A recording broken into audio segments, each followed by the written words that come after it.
When my wife was 6 months pregnant, we were thrilled to learn that we were expecting a boy. We celebrated with a baby shower and made all the necessary preparations for our expanding family. With a 5-year-old son already, we thought we could reuse some of his things.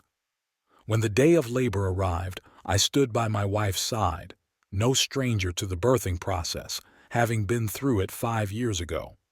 Looking back, as our firstborn grew older, I started having doubts about whether he was truly mine. Despite having doubts, I was overjoyed when he was born, as I had married my best friend. At 29, I am happily married to my 27-year-old wife. We quickly became best friends after meeting at a park and had been together for 5 years. Our son was conceived shortly after we became intimate, so suspicions of infidelity didn't cross my mind. However, as our son grew, I couldn't shake the feeling that he didn't look like me at all.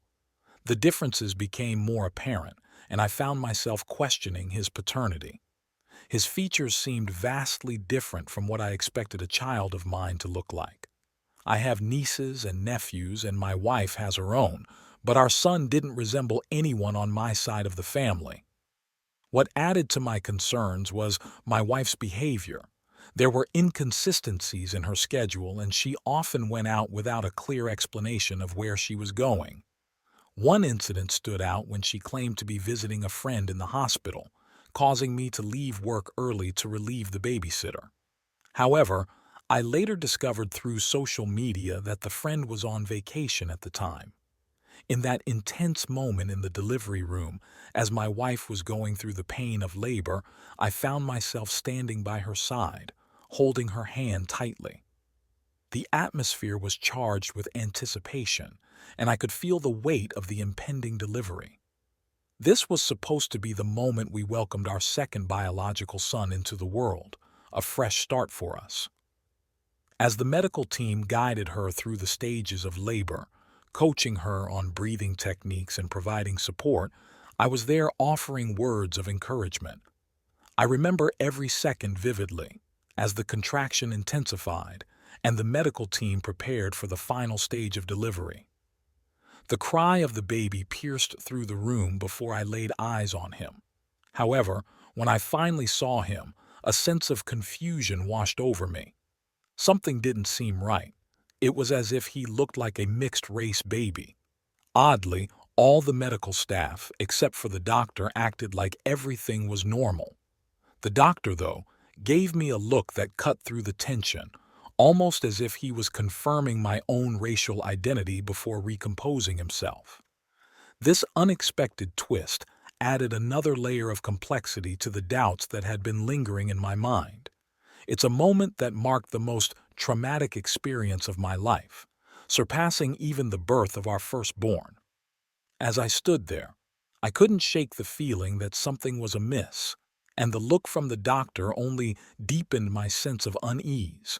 The glaringly obvious difference in the baby's race hit me like a ton of bricks. Frozen in disbelief, I stood there as everyone around us acted like it was a perfectly normal occurrence. The grip of my wife's fingers around my palm grew tighter, and I felt my world closing in. It wasn't until after the medical team left the room that I regained control of myself. The need to confront her was overwhelming, but she was too tired and sleepy from the ordeal. I walked out of the hospital, refusing to help her and avoiding any involvement, leaving her family to assist her and the baby back home. I couldn't bear to be around, let alone sign the birth certificate. The sight of the family that perceives me as a terrible person doesn't know the truth that she was the one who cheated. Shortly after, I decided to do a DNA test on my 5-year-old son. The day I received the results marked the day I filed for separation from what had become a sham of a marriage. I served her divorce papers while she was still recovering from childbirth. My mom and sister were there, having helped her out of the hospital, and they turned combative when I served her the divorce papers. They called me a deadbeat and an irresponsible father, following me around the house, attempting to provoke a violent reaction. I knew their game to incite violence so they could use it against me in the divorce process. Up until that point, I had been a devoted father to her son, loving him with all my heart. But now, seeing him fills me with disdain, disdain for the 5 years I wasted, and disdain for not trusting my instincts. Now, I'm left with virtually nothing. People call me a monster for leaving my son, but they don't know the whole story. I packed a few clothes and stayed at an extended stay hotel, biding my time until I found an apartment. I left everything, even my furniture, behind with her. Moreover, she contributed some of it, but I'd rather she have it all. I don't want anything from my old life that might remind me of her. Even when I was at the hotel and she didn't know where I was, she tried multiple times to guilt me into coming back. She went to the extent of having our 5-year-old call me at random hours of the night, crying and begging for his daddy to come back home. It was a manipulative tactic to torture me further, as if she hadn't done enough. She constantly told me how much damage I was doing to the family. In every conversation, whether online or offline, where our son was brought up, I was berated and shamed. Despite not being the boy's biological father, I am his dad. It's a painful reality that despite my commitment and love for him, the continuous betrayal and infidelity overshadowed everything. Throughout our marriage, she cheated on me repeatedly, eroding the trust and foundation of our relationship. To make matters worse, she used our mutual friends to gang up against me. As a result, I distanced myself from most of them, as they labeled me a despicable person for abandoning the child. My parents and siblings have been a source of support, understanding the complexity of it all, especially since they'd bonded with her son and babysat for us. But even their support doesn't erase the pain and confusion I'm going through. It's disheartening to realize that for some friends and family, my feelings don't seem to matter much. They expect me to man up and continue playing a role that isn't mine, despite the fact that a DNA test has proven the child isn't biologically mine. The pressure to be a father to a child born out of my wife's betrayal is intense. It's frustrating that my feelings are being dismissed or misunderstood.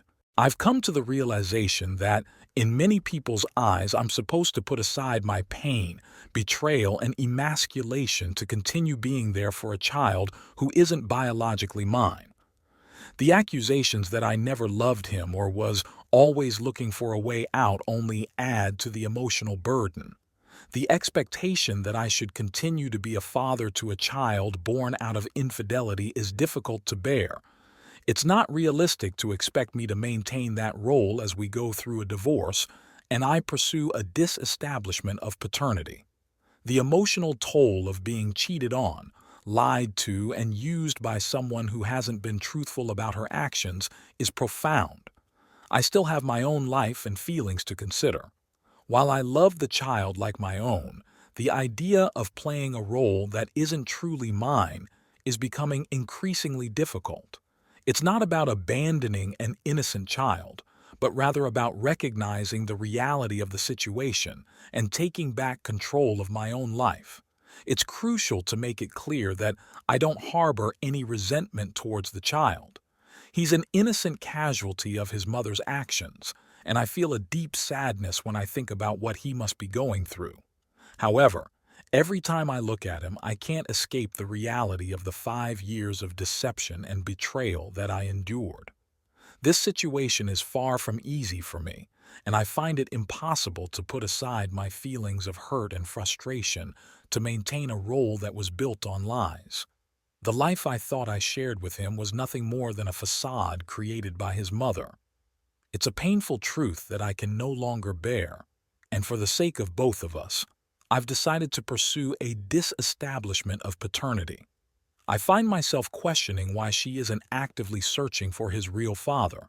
She knows who he is, and it seems like a more reasonable approach than clinging to a situation that's based on deception. Instead, she's fighting the divorce and pushing for child support, making it clear that she wants to keep me entangled in a life that has already proven to be a web of lies. My lawyer has mentioned that there's a good chance of not paying child support based on similar cases in the state, but the uncertainty adds to the stress. For me, is not my biggest concern here.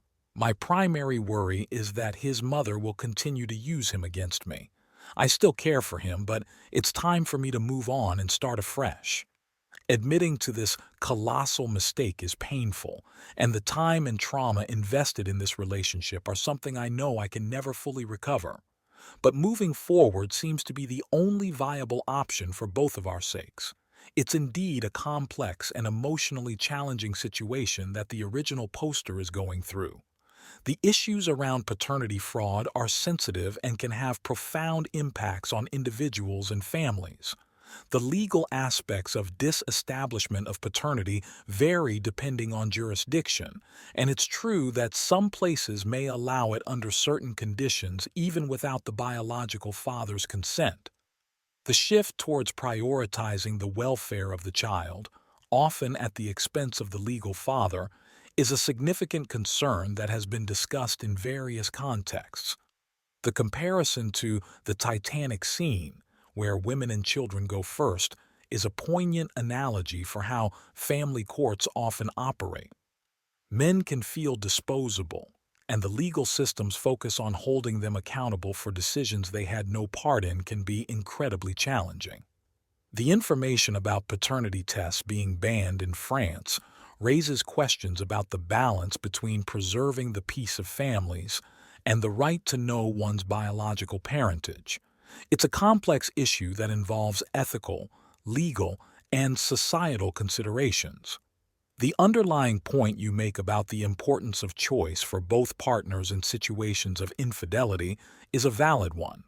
Relationships are built on trust, and when that trust is broken, individuals should have the autonomy to make decisions that align with their values and well-being. Overall, this story highlights the need for open conversations and awareness around issues of paternity fraud, relationship transparency, and the rights of all individuals involved. It's a topic that requires careful consideration and compassion for everyone affected. Please share your thoughts in the comments section below.